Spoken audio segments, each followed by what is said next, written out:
রমজানের রোজা প্রথম দিন কেমন লাগে? একটু তো আনইজি লাগে।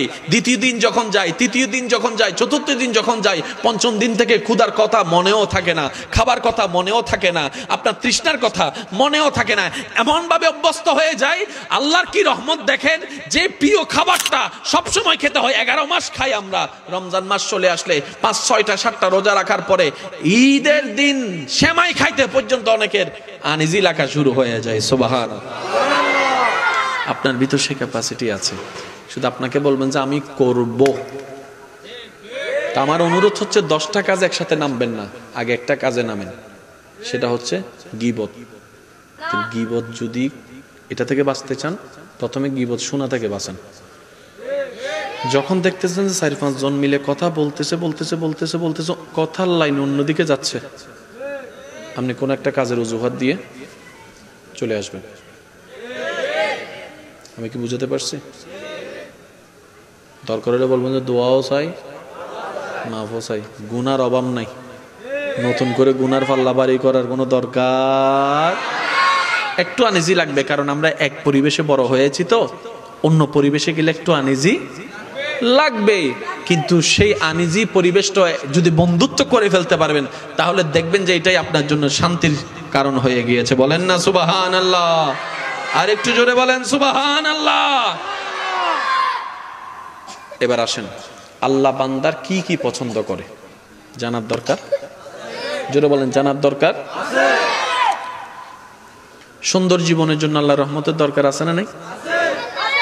মুসলমানদের মেইন বেসটা হচ্ছে আদব।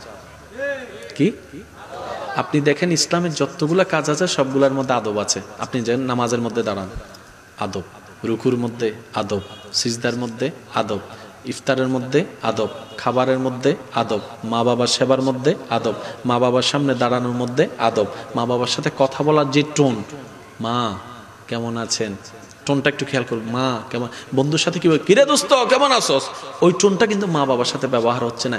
এই যে একটা আদব, আদবেই হচ্ছে একটা মানুষের জীবনের সবচাইতে বড় অলংকার। সুবহানাল্লাহ।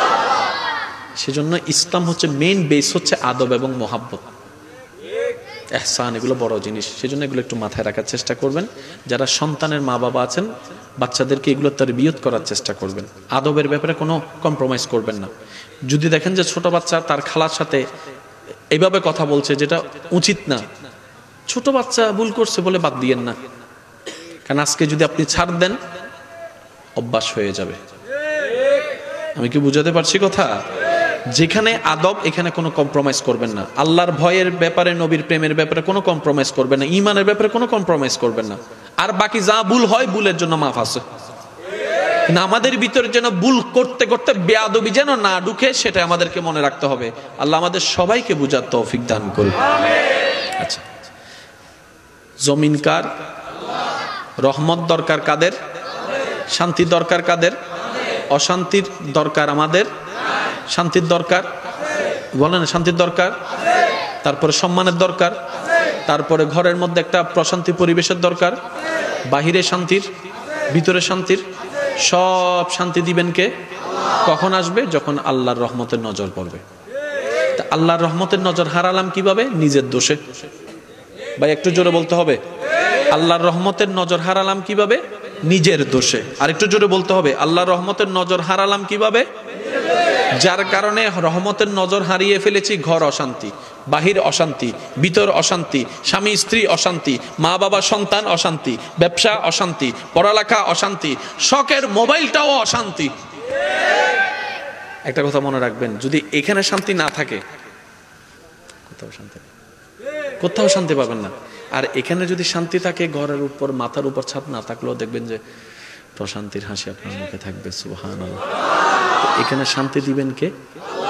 কখন? যদি আমাদের উপর তিনি খুশি হয়। তা আমরা তো শয়তানকে খুশি করতে করতে ওনাকে নারাজ করে ফেলছি।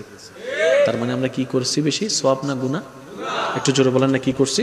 তো গুনাহ থেকে যদি আমরা রিটার্ন করতে চাই, আমাদেরকে কি করতে হবে? বেশি বেশি তওবা করতে হবে। কি করতে হবে? একটু জোরে বলেন, কি করতে হবে? তওবা করতে হবে। আমরা যত তওবা করতে থাকবো, গুনার পাল্লা হালকা হতে থাকবে, নেকির পাল্লা বাড়তে থাকবে, আল্লাহর রহমতের নজর পড়তে থাকবে। এবার ফায়দাটা কি দেখেন, সূরা নূহ আয়াত নম্বর 10। আল্লাহ তাআলা বলছেন ফাকুল তুস্তাগফিরু রাব্বাকুম ইন্নাহু কানা গফফারা।